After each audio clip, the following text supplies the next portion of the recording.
cá, meus meninos e minhas meninas. Olá pessoal, é com muita alegria que estamos aqui hoje para anunciar mais uma ação da Secretaria Municipal de Educação em parceria com o Instituto Chapada.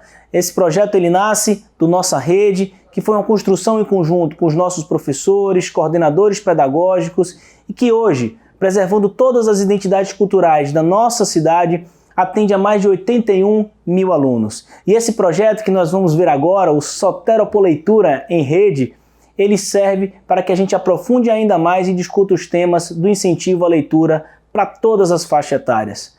Tamo junto, acompanhe de perto, Soteropoleitura em Rede. Prezadas educadoras, prezados educadores da Rede Municipal de Salvador, a série de vídeos que está sendo realizada na parceria Secretaria Municipal de Educação de Salvador e o ICEP tem como objetivo central trazer algumas reflexões de concepção, de conhecimento didático, que vem sendo realizado por vários teóricos ao longo das últimas décadas e que será apresentado por especialistas, parceiras nossas do ICEP. Esses princípios, esse conhecimento foi basilar na elaboração dos referenciais curriculares, tanto dos anos iniciais quanto dos anos finais do ensino fundamental, e também dos cadernos pedagógicos Nossa Rede, que vocês devem estar em mãos desde o ano passado. Não percam, vai ser muito interessante essa reflexão.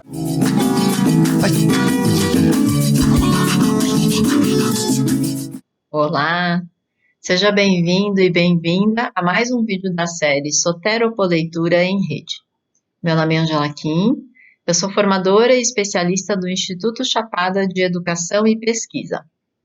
No episódio de hoje, vamos falar sobre práticas de leitura em contexto de estudo para os estudantes dos anos finais do ensino fundamental. Como é que os alunos e alunas aprendem ciências sociais e ciências naturais? Assistindo aulas, debatendo com os colegas, fazendo experimentos, lendo textos. Todas essas são formas de se aprender conteúdos das áreas.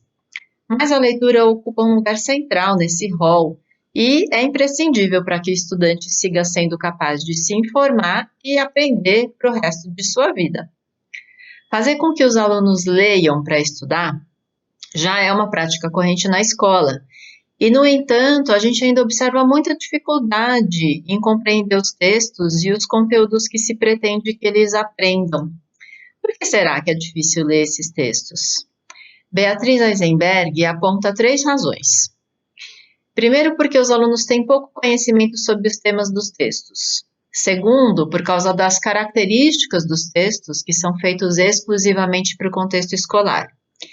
E terceiro, por causa do tipo de leitura realizada. Segundo essa autora, ler um texto de história, por exemplo, é entrar no mundo do texto, é reconstruir as ideias. E um texto muito sucinto dificulta essa operação. Em ciências naturais, os textos usados na escola também apresentam algumas características que podem dificultar a sua compreensão. Ana Espinosa aponta algumas dessas características. Nessa área, a reescrita dos textos para públicos cada vez mais amplos provoca mudanças na linguagem usada nesses textos, que vai assumindo características de um sistema de etiquetagem, segundo um autor chamado Sutton. Esse sistema de etiquetagem faz com que a gente tenha a impressão de que a ciência avança em linha reta, através de uma série acumulativa de descobertas que são feitas por personagens superdotados.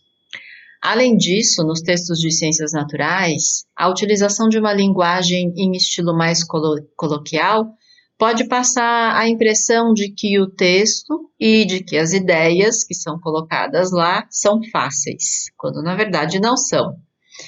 E também há muitos termos polissêmicos, que têm um ou vários significados na linguagem do cotidiano e um outro significado mais específico ou mais rigoroso no campo científico. Mas parte dos obstáculos à compreensão dos textos pelos alunos e alunas resulta também da concepção de leitura e, portanto, do tipo de leitura que é proposto na escola.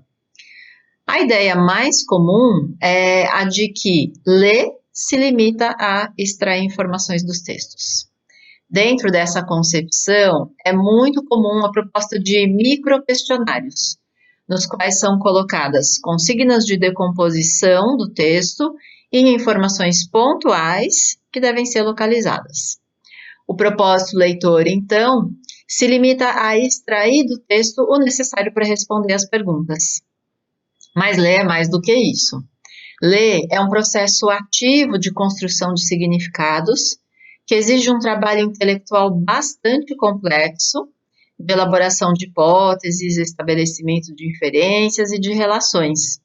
Segundo a Beatriz Eisenberg, embora leiamos para saber, também é preciso saber para poder ler. E essa frase aponta para um fator importantíssimo, que é a consideração dos conhecimentos prévios dos alunos.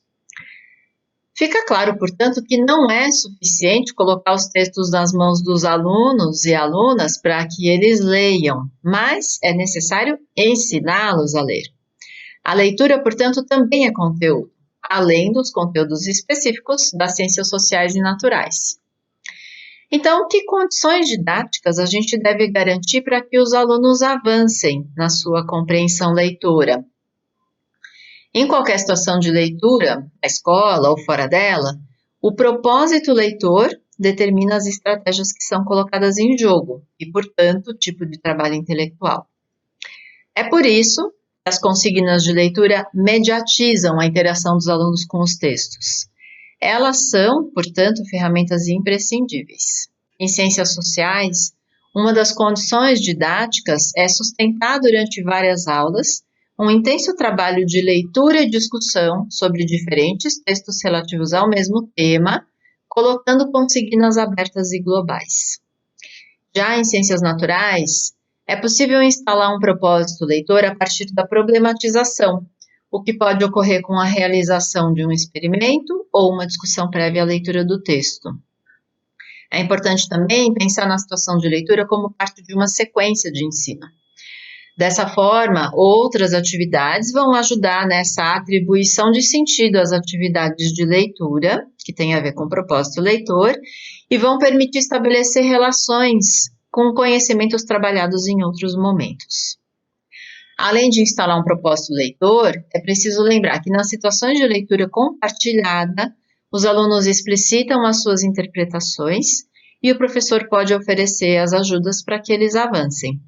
Por isso, outra condição didática é articular situações de leitura individual ou em duplas com as situações de leitura coletiva.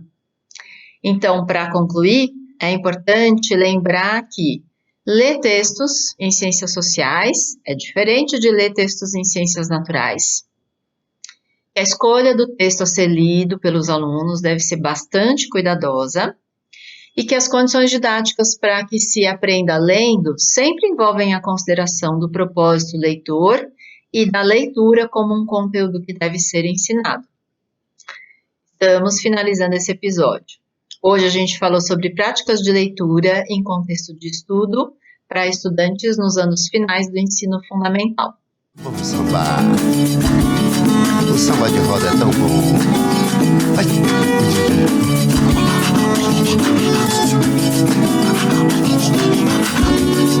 Candeeiro entrar na roda sem parar. Candeeiro entrar na roda sem parar. Quem pegar no candeeiro há de ficar.